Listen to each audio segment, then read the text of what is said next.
प्यारे भाइयों और बहनों, नमस्कार। जब सही अर्थों में सामाजिक न्याय की स्थापना होती है तब नई मनुष्यता का जन्म होता है।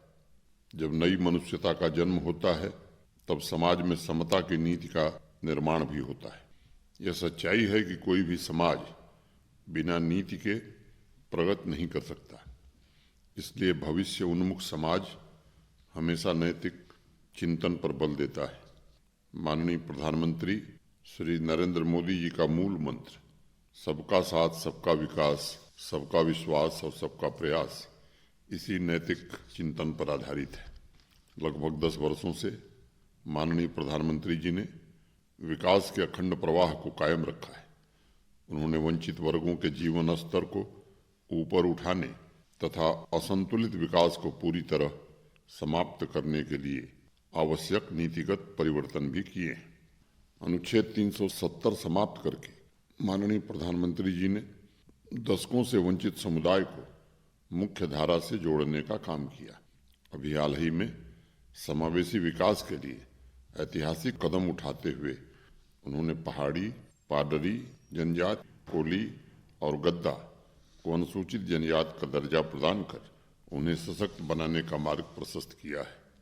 यह समुदाय सामाजिक न्याय के लिए लंबे समय से आस लगाए हुए था। अब इन समुदायों के लिए अतिरिक्त और आनुपातिक आरक्षण अलग से प्रदान किया जाएगा। साथ ही पहले से गुजर, बकरवाल, गद्दी, सिप्पी सहित मौजूदा जनजाति समुदायों को जो 10% आरक्षण मिल रहा था वह उसी अनुपात में मिलता रहेगा और उसमें कोई भी कटौती नहीं की जाएगी। मैं गुज्जर, बकरवाल, दर्द, सिंध, गद्दी, सिप्पी समुदाय के सभी बहनों भाइयों को आश्वस्त करना चाहता हूँ कि जम्मू कश्मीर प्रशासन और भारत सरकार समाज के सभी वर्गों एवं समुदायों के समावेशी विकास के प्रति कटिबद्ध है। प्रधानमंत्री जी ने वर्षों तक अपने अधिकारों से वंचित जनजाति समुदाय के हितों का संरक्षण सुनिश्चित किया है। जम्मू कश्मीर की अन्य पिछड़ी जातियों को देश की अन्य पिछड़ी जातियों के बराबर अधिकार दिलाने का लक्ष्य हो या कश्मीरी प्रवासियों तथा विस्थापित व्यक्तियों के राजनीतिक अधिकारों का संकल्प हो, माननीय प्रधानमंत्री जी ने हर एक वर्ग को सशक्त बनाने तथा उनकी मुसीबत और तकलीफ दूर करने का काम किया है। मित्रों, जब नई व्यवस्था निर्मित होती है तो उसके सपने बीज रूप में होते हैं। उसे सही खाद पानी देना पड़ता है, उसकी सुरक्षा करनी होती है। आज केंद्र तथा जम्मू कश्मीर प्रशासन के प्रयासों से कमजोर और वंचित वर्ग के लाखों सपने आकाश में उठ रहे हैं और प्रगति की शाखाएं अनेक क्षेत्रों को छू रही हैं। वंचित वर्ग, आदिवासी समुदाय के विकास के कार्यक्रम नई पीढ़ी की योग्यताओं का भी विकास कर रहे हैं तथा उन्हें वैसी ही लाभकारी योजनाओं से जोड़ा जा रहा है जो समाज के अन्य वर्गों को उपलब्ध है। नारी, युवा, किसान और गरीब, इन 4 जातियों के उत्थान के लिए प्रशासन ने राह के हर एक पत्थर को सीढ़ी बनाया है और इस यात्रा में अनेक ऐसे अनसंग हीरोज मिले हैं जिन्होंने असाधारण योगदान दिया है। अगले महीने की 8 तारीख को अंतर्राष्ट्रीय महिला दिवस है, इसलिए मैं आप सभी से कुछ ऐसे व्यक्तित्वों के बारे में चर्चा करना चाहूँगा जिनका हर एक योगदान समाज के नए अस्तित्व के निर्माण में सहायक सिद्ध हुआ है। बांदीपुरा की रहने वाली शबनम बशीर आदिवासी समुदाय के अधिकारों के प्रति समर्पित है। साथ ही वह आदिवासी इलाकों की आर्थिक व्यवस्था मजबूत करने के लिए उन क्षेत्रों के ऑफ बीट डेस्टिनेशंस को प्रमोट कर रही हैं। यही नहीं, शबनम बशीर यूथ इंगेजमेंट कार्यक्रमों के द्वारा नई पीढ़ी में आदिवासी संस्कृति के प्रमोशन के लिए पूरी शिद्दत से मेहनत कर रही हैं तथा उन्हें ड्रग्स की बुराइयों से भी दूर रखने का प्रयत्न कर रही हैं। वह एक साथ टूरिज्म प्रमोटर, ट्राइबल रिसर्चर तथा समाज सेवी जैसी कई महत्वपूर्ण भूमिकाएं और दायित्वों का बड़ी सहजता से निर्वहन कर रही हैं। आजकल शबनम दुर्गम इलाकों में home stay, adventure tourism, eco tourism तथा कल्चर टूरिज्म पर उचित रणनीति और टीम बनाकर काम कर रही हैं। जम्मू कश्मीर की विकास यात्रा में मैं उनके योगदान की सराहना करता हूँ। नारी शक्ति समाज से पृथक नहीं होती, बल्कि वह समाज के पूरे स्वरूप को अपना कुटुंब मानती है। बडगांव की कैंसर सर्वाइवर वहीदा अख्तर ने स्वास्थ्य की चुनौतियों के बावजूद इस बात को साबित किया है। वह रूरल लाइवलीहुड मिशन के तहत 122 महिलाओं का सेल्फ हेल्प ग्रुप चला रही तथा परिवार की मुखिया की तरह सभी की सेवा एवं देखभाल भी कर रही हैं। आप कल्पना कीजिए, आज 122 परिवारों का वर्तमान, उन परिवारों के सभी सदस्यों का भविष्य वहीदा की अदम्य इच्छा शक्ति पर टिका है। अपने इर्द गिर्द वहीदा ने ऐसा वातावरण निर्मित किया है जो प्रतिपल जम्मू कश्मीर की लाखों महिलाओं को प्रेरित कर रहा है। जम्मू की समाज सेविका रेवा रैना जी भी समाज की ऊर्जा को सही दिशा में ले जाने, युवा ऊर्जा को चैनलाइज करने के लिए काम कर रही हैं। 70 वर्षीय रेवा जी रिटायर्ड फिजिकल एजुकेशन की टीचर है। उनका सक्रिय कार्यकाल बच्चों में स्पोर्ट्स के माध्यम से चरित्र निर्माण के प्रति समर्पित था, लेकिन रिटायरमेंट के पश्चात भी उनका मिशन समाप्त नहीं हुआ है, बल्कि उसमें और विस्तार तथा तेजी आई। रेवा जी अब प्रतिदिन विभिन्न स्पोर्ट्स एकेडमी तथा संस्थानों में जाती हैं और बच्चों को स्पोर्ट्स से जोड़ने के लिए प्रोत्साहित करती हैं। गरीब परिवार के बच्चों को वो स्पोर्ट्स इक्विपमेंट भी उपलब्ध कराती हैं। धैर्य, करुणा तथा सेवा, इन 3 मुख्य हथियारों के माध्यम से रेवा जी समाज के उत्थान में युवाओं की भागीदारी सुनिश्चित कर रही हैं। मित्रों, मैं समझता हूँ एक जागरूक और सशक्त चेतना परिवर्तन का सबसे प्रमुख आधार होती है। पूज्य बापू कहते थे कि हम रचनात्मक कार्यों को अहिंसा मानते हैं और यही अहिंसा परम धर्म है। ऐसे रचनात्मक कार्यों द्वारा परिवर्तन की झलक उधमपुर की रहने वाली अनीता शर्मा और शहनाज बानो के बिजनेस वेंचर में भी नजर आ रहा है। नारी कल्याण मिल्क प्रोसेसिंग यूनिट के द्वारा उन्होंने 31 परिवारों की जिंदगी में सुखद बदलाव लाने का काम किया है। इस यूनिट के द्वारा उन्होंने चेनानी में महिला एंटरप्रेन्योरशिप की संस्कृति को विकसित करने का प्रयास किया है। ऐसी महिलाएं जो सेल्फ हेल्प ग्रुप की मेंबर्स नहीं हैं, उन्हें भी वह अपना स्वयं का कारोबार शुरू करने के लिए प्रोत्साहित कर रही हैं। ऐसे ही गुमनाम नायकों में से एक कठुआ की रहने वाली सुनीता देवी अपने रचनात्मक कार्यों द्वारा बसोहली पेंटिंग को प्रमोट करने का प्रयास कर रही हैं। Sunita Vishwasthali art and painting industrial cooperative society की मेंबर भी हैं, जिसे बसोहली पेंटिंग का जीआई टैग प्राप्त हुआ है। इस प्रसिद्ध और यूनिक कला के प्रमोशन के साथ साथ वह 50 युवा कलाकारों को भी प्रशिक्षित कर रही हैं और सामन गांव में बसोहली क्राफ्ट की कारखानदार यूनिट भी चला रही हैं। मैं मानता हूँ सृजन यात्रा में कलाकार सिर्फ एक वाहक होता है, अवसर उसे अस्तित्व प्रदान करता है, लेकिन उसके साथ लय कलाकार साधता है। मेधावी शर्मा ने बसोहली पेंटिंग की बारीकियों को इस विधा के लेजेंड एसएस बलोरिया जी से सीखा था। वर्षों के कड़ी मेहनत से वह अपनी कला यात्रा के शिखर पर पहुंची हैं तथा सोशल मीडिया के माध्यमों के जरिए वह इस कला को पूरे विश्व में पहुंचाने का प्रयास कर रही हैं। मित्रों, कला को मैं समाज के प्रकाश के रूप में देखता हूँ। कला ही अंतरतम से तालमेल का माध्यम है और कला ही ऊर्जा का अनंत रूप है। कला से सज्जित समाज को ही सुसंस्कृत राष्ट्र भी कहा जाता है। डोगरी लोक गायक रोमलो राम पिछले 40 वर्षों से कला की सेवा में जुटे हुए हैं। केंद्र सरकार ने उन्हें 26 जनवरी को पद्मश्री पुरस्कार से सम्मानित किया है।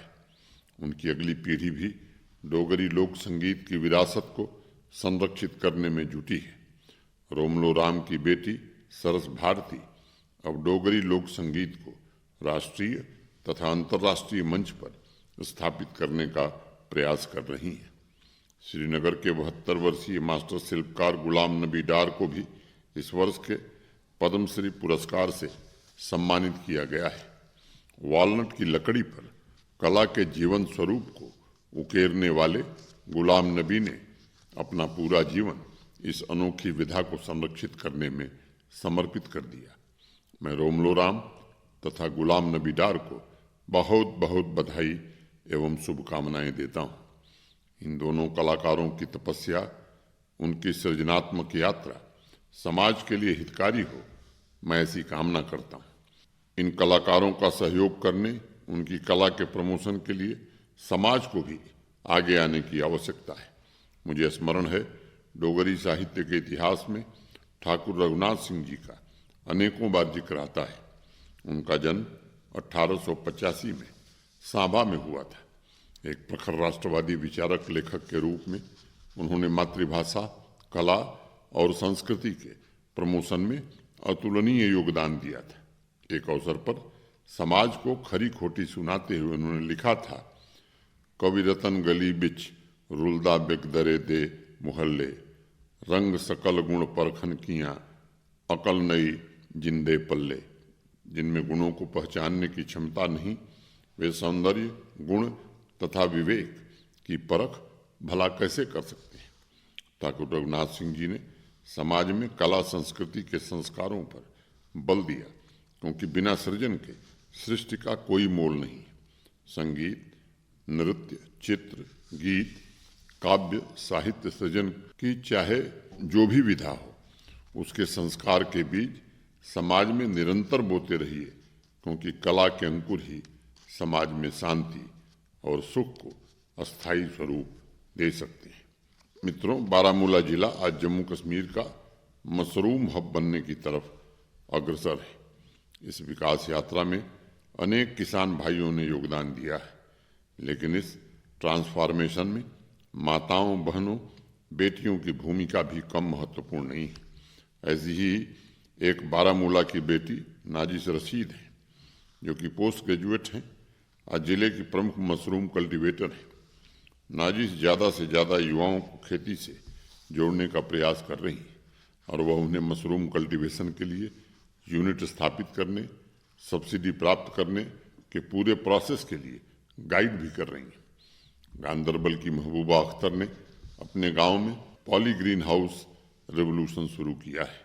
मौसम की प्रतिकूलता की वजह से पिछले कुछ वर्षों से उन्हें एग्जॉटिक वेजिटेबल्स की खेती के लिए संघर्ष करना पड़ा था, लेकिन होलिस्टिक एग्रीकल्चर डेवलपमेंट प्रोग्राम के माध्यम से उन्होंने वेजिटेबल कल्टीवेशन के लिए हाईटेक पॉली ग्रीन हाउस की ट्रेनिंग ली और प्रशासन की मदद से अपनी यूनिट भी स्थापित की।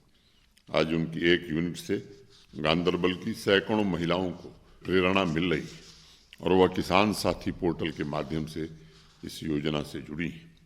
मैं समझता हूँ, मॉडर्न एग्रीकल्चर टेक्नोलॉजी में उत्पादन और रोजगार के अवसर बढ़ाने सबसे अधिक संभावनाएं निहित हैं।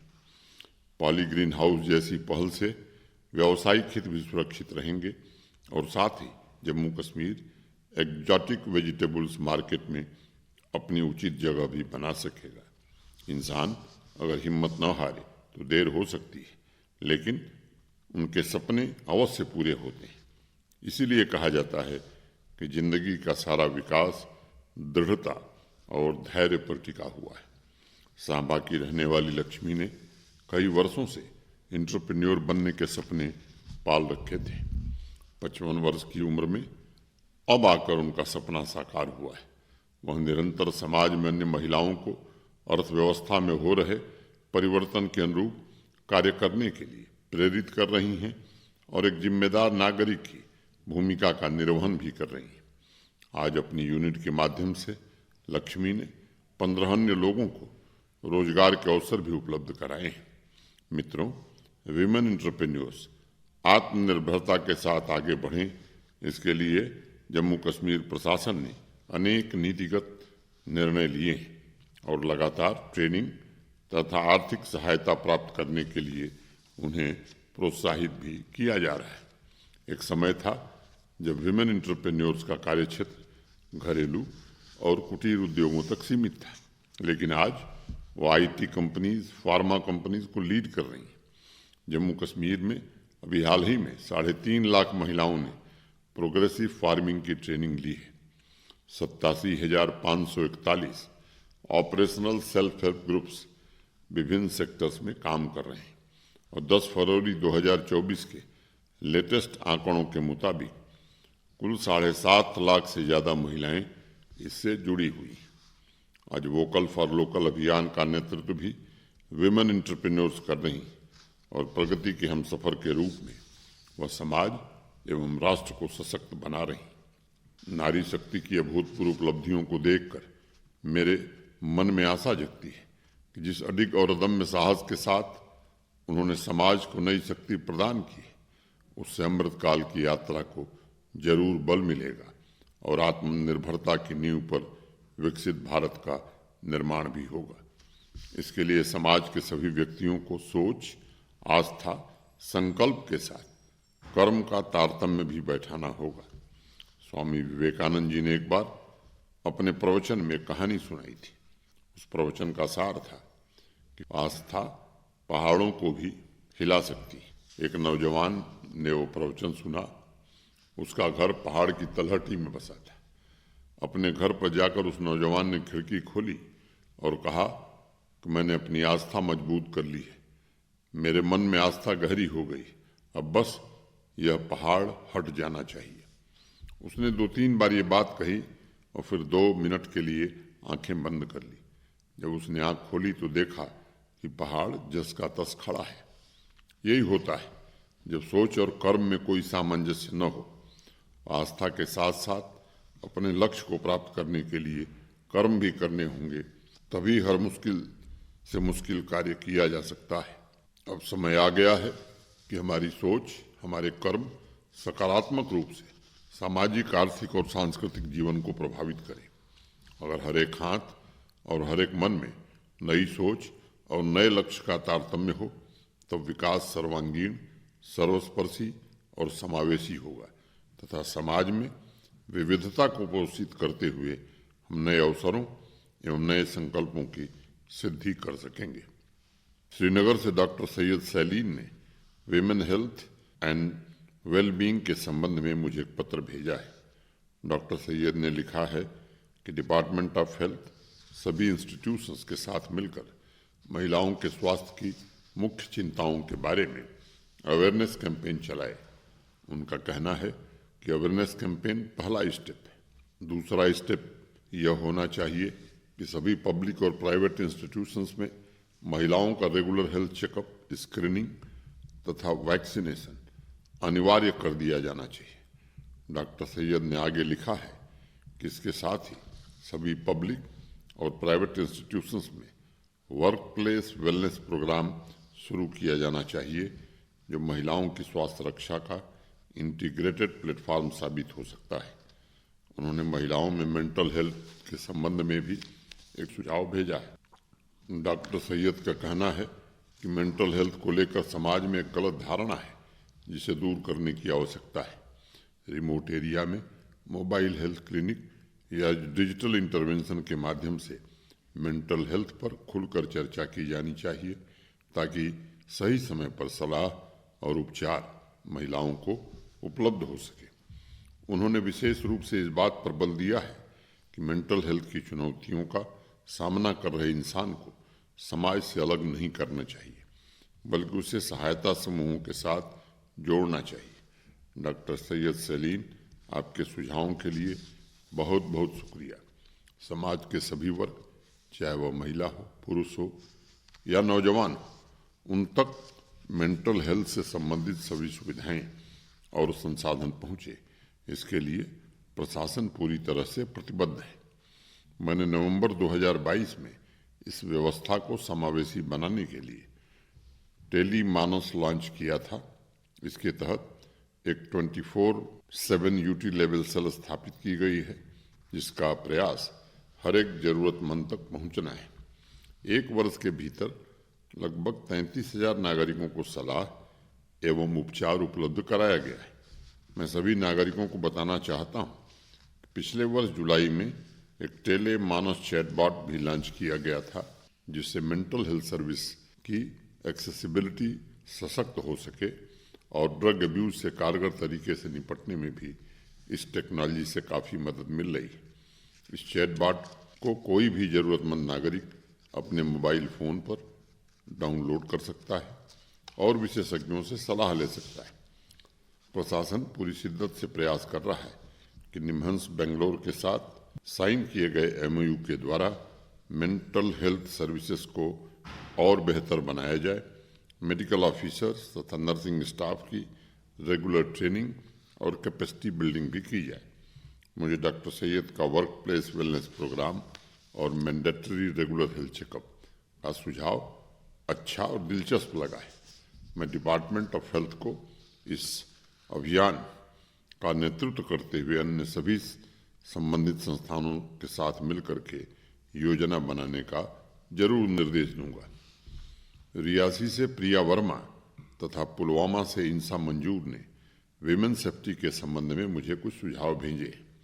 प्रिया वर्मा ने लिखा है कि डिपार्टमेंट ऑफ स्कूल एजुकेशन द्वारा सेल्फ डिफेंस एजुकेशन को स्कूल करिकुलम में इंटीग्रेट किया जा सकता है।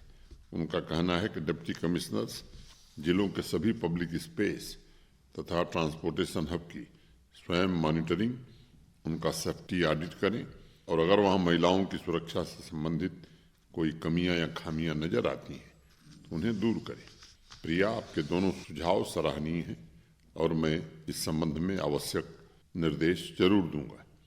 इंसा मंजूर ने 2022 में श्रीनगर पुलिस द्वारा लॉन्च किए गए विमेन स्क्वाड्स तथा डेडिकेटेड विमेन हेल्पलाइन मॉडल को अन्य डिस्ट्रिक्ट्स में रिप्लिकेट करने के संबंध में सुझाव भेजा है।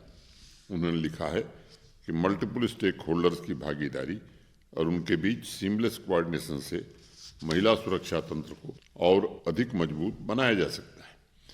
इंसा ने विमेन पुलिस स्टेशन के कार्यक्षेत्र के विस्तार का सुझाव दिया है ताकि महिला पुलिसकर्मी उस एरिया के एजुकेशनल इंस्टीट्यूशंस में जाकर सेल्फ डिफेंस के बारे में लोगों को जागरूक कर सकें और इससे संबंधित कानून की जानकारी तथा पुलिस स्टेशन पर उपलब्ध सपोर्ट सिस्टम के बारे में भी उन्हें बता सकें।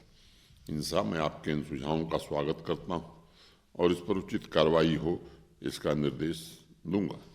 जम्मू कश्मीर प्रशासन ने पिछले कुछ वर्षों में प्रयास किया है कि अवाम और पुलिस के बीच दूरी कम हो, उनके बीच लगातार संवाद स्थापित हो और पुलिस थानों की सकारात्मक पहल का लाभ आम जनता को मिले। मैं समझता हूं कि हर एक नागरिक के मन में विश्वास होना चाहिए कि पुलिसकर्मी उसकी शिकायत का निवारण करेंगे और उसके साथ एक परिवार के सदस्य की तरह ही व्यवहार किया जाएगा। इसी उद्देश्य को ध्यान में रखते हुए निरंतर थाना दिवस और कम्युनिटी मीटिंग आयोजित हो रही है। पिछले वर्ष 2127 थाना दिवस प्रोग्राम आयोजित किए गए थे और 2129 police community partnership group meeting भी आयोजित की गई। उच्च स्तर पर डीजीपी जनता दरबार के माध्यम से आम लोगों की शिकायतों का स्वयं समाधान कर रहे हैं। इन तीनों पहल का आम नागरिकों ने स्वागत किया है और नागरिक केंद्रित पुलिस व्यवस्था स्थापित करने में जम्मू कश्मीर प्रशासन सफल रहा है। इसके अलावा हर डिस्ट्रिक्ट में एक स्पेशल विमेन सेल स्थापित की गई है जिसके लिए नेशनल कमीशन फॉर विमेन और Tata institute of social sciences का सहयोग भी मिल रहा है। सांबा से ऋषि गुप्ता ने विमेन फाइनेंशियल लिटरेसी के संबंध में मुझे कुछ सुझाव भेजे हैं। ऋषि ने लिखा है कि इंडिया पोस्ट पेमेंट बैंक द्वारा नवंबर 2022 में डल लेक में आयोजित किए गए निवेशक दीदी पहल को अन्य डिस्ट्रिक्ट्स में भी लागू किया जा सकता है, जिससे महिलाओं के द्वारा फाइनेंशियल लिटरेसी को बढ़ावा मिलेगा। ऋषि ने लिखा है कि इस तरह की पहल कोलैबोरेशन द्वारा अत्यंत आसान हो सकती है तथा इससे एजुकेशनल इंस्टीट्यूशंस, स्थानीय बैंक, कम्युनिटी सेंटर्स, स्वयंसेवी संस्थाओं को जोड़कर दूर दराज के इलाकों में कैंप भी आयोजित किए जा सकते हैं। ऋषि का कहना है कि प्रधानमंत्री जनधन योजना, प्रधानमंत्री जीवन ज्योति बीमा योजना, मुद्रा योजना जैसी स्कीम के साथ साथ फाइनेंशियल इंक्लूजन की दिशा में यह पहल कारगर सिद्ध होगी। ऋषि इस अत्यंत महत्वपूर्ण सुझाव पर ध्यान आकर्षित करने के लिए मैं आपको धन्यवाद देता हूँ। अगस्त 2019 के पश्चात जम्मू कश्मीर में निवेशक दीदी जैसी अनेक यूनिक शुरुआत की गई है। अक्टूबर 2020 में जम्मू कश्मीर बैंक को मैंने निर्देश दिया था कि वो हर एक जिले के दूर दराज गाँवों को चिन्हित करके लिटरेसी कैंप आयोजित करें तथा विशेष रूप से आम नागरिकों को फाइनेंशियल सर्विसेज से जोड़ने का काम करें। तत्पश्चात 2021 में 1 ग्राम पंचायत 1 DG पे सखी अभियान शुरू किया गया, जिसके माध्यम से महिलाओं द्वारा महिलाओं को घर बैठे बैंकिंग सुविधा का लाभ प्रदान करने की व्यवस्था की गई। मैं इन दोनों पहल को परिवर्तनकारी मानता हूं। रितु ने जिस निवेशक दीदी प्रोग्राम की चर्चा की है उसे भी अन्य डिस्ट्रिक्ट में आयोजित करने के लिए इंडिया पोस्ट पेमेंट बैंक से बातचीत की जाएगी। कुपवाड़ा से नीलोफर बुखारी ने विमेन एंटरप्रेन्योरशिप के संबंध में मुझे एक पत्र भेजा है। नीलोफर ने लिखा है कि प्रशासन द्वारा लॉन्च किए गए हौसला प्रोग्राम ने जम्मू कश्मीर की विमेन एंटरप्रेन्योर्स को काफ़ी प्रेरित किया है, लेकिन इस योजना को शहरों तक ही सीमित नहीं रखना चाहिए। उनका कहना है कि हौसला के दौरान हर वर्ष सिलेक्शन और ट्रेनिंग में गांव की महिलाओं की भागीदारी बढ़ाई जाए तथा एंटरप्रेन्योरशिप ट्रेनिंग में शहर तथा गांव की महिलाओं की संख्या बराबर हो, इस पर विशेष ध्यान दिया जाए। नीलोफर का दूसरा सुझाव है कि Jammu Kashmir trade promotion organisation द्वारा गांव की महिलाओं के लिए भी मेंटरशिप नेटवर्क स्थापित किए जाएं ताकि वहां एस्पायरिंग विमेन एंटरप्रेन्योर्स की संख्या ज़्यादा हो, लेकिन उन्हें प्रशिक्षित करने या गाइड करने वाली महिलाओं की संख्या अभी कम है। नीलोफर, आपके पत्र के लिए बहुत बहुत शुक्रिया। मैं सबसे पहले स्पष्ट करना चाहता हूं कि हौसला कार्यक्रम में गांव तथा शहर दोनों क्षेत्रों की विमेन एंटरप्रेन्योर्स को पार्टिसिपेट करने के लिए प्रोत्साहित किया जाता है। इस कार्यक्रम की सिर्फ एक शर्त है कि उनका बिजनेस ऑपरेशनल होना चाहिए और इस एंटरप्राइज में महिलाओं की 33% भागीदारी होनी चाहिए। मैं Jammu Kashmir trade promotion organisation को जरूर निर्देश दूंगा कि वह हौसला कार्यक्रम के रजिस्ट्रेशन के समय पंचायतों तक इस कार्यक्रम की जानकारी पहुंचावें और ब्लॉक दिवस के माध्यम से उन्हें इसकी सूचना प्रदान करें। इस वर्ष अंतर्राष्ट्रीय महिला दिवस का theme invest in women accelerate progress है। इस थीम से मिलते जुलते कुछ सुझाव मुझे उधमपुर से चंचल कुमारी और बडगाम से अरिफा आरा ने भेजे। चंचल ने अपने पत्र में लिखा है कि इन्वायरमेंट कंजर्वेशन अभियान में नारी शक्ति को उसका समुचित स्थान देना होगा, तभी हमारा राष्ट्र सस्टेनेबल डेवलपमेंट के लक्ष्यों को प्राप्त कर सकता है। चंचल का कहना है कि इन्वायरमेंट का विषय किसी एक डिपार्टमेंट तक सीमित नहीं है, बल्कि एग्रीकल्चर, फॉरेस्ट, रूरल डेवलपमेंट को मिलकर काम करते हुए ऐसी योजना तैयार करनी चाहिए जिससे जमीनी स्तर पर एनवायरनमेंट कंजर्वेशन का नेतृत्व महिलाओं के हाथ में हो। अरिफा ने अपने पत्र में लिखा है कि विलेज टूरिज्म, ऑफ-बीट टूरिज्म और इको टूरिज्म का नेतृत्व महिलाओं को सौंपना चाहिए। अरिफा का आग्रह है कि होम स्टे के रजिस्ट्रेशन में पहली प्राथमिकता नारी शक्ति को मिलनी चाहिए ताकि वह अपने हुनर और अनुभव से अर्थव्यवस्था के इस महत्वपूर्ण सेक्टर को नया स्वरूप प्रदान कर सके और अपने परिवार की जिंदगी संवार सके। मैं चंचल और अरिफा को बहुत बहुत धन्यवाद देता हूं। मुझे गर्व है कि जम्मू कश्मीर की नारी शक्ति एनवायरनमेंट, इको टूरिज्म को लेकर भी सजग है और अपनी भागीदारी से मौजूद समस्याओं का समाधान करने के लिए तत्पर है। एक खुशहाल समाज का निर्माण करने के लिए सरल जीवन शैली को प्रमोट करना आवश्यक है ताकि विकास और प्राकृतिक विरासत का संरक्षण दोनों ही व्यवस्थाएं साथ साथ चल सकें। एनवायरनमेंट कंजर्वेशन को रोजमर्रा की जिंदगी का हिस्सा बनाने और सतत विकास की स्पीड को कायम रखने के लिए व्यापक स्तर पर नारी शक्ति की भागीदारी आवश्यक है। मैं चंचल और अरिफा के सुझावों पर संबंधित विभागों को आवश्यक कार्रवाई का निर्देश जरूर दूंगा। प्यारे भाइयों और बहनों, प्रकृति मूर्त रूप में ईश्वर का सबसे बड़ा धर्मालय है। प्रकृति का अपूर्व तेज, प्रकृति की अपूर्व शांति बनी रहे, यह हमारा सामूहिक दायित्व होना चाहिए। इस दिशा में हमारा छोटा सा योगदान भी बहुत बड़ा निवेश साबित हो सकता है।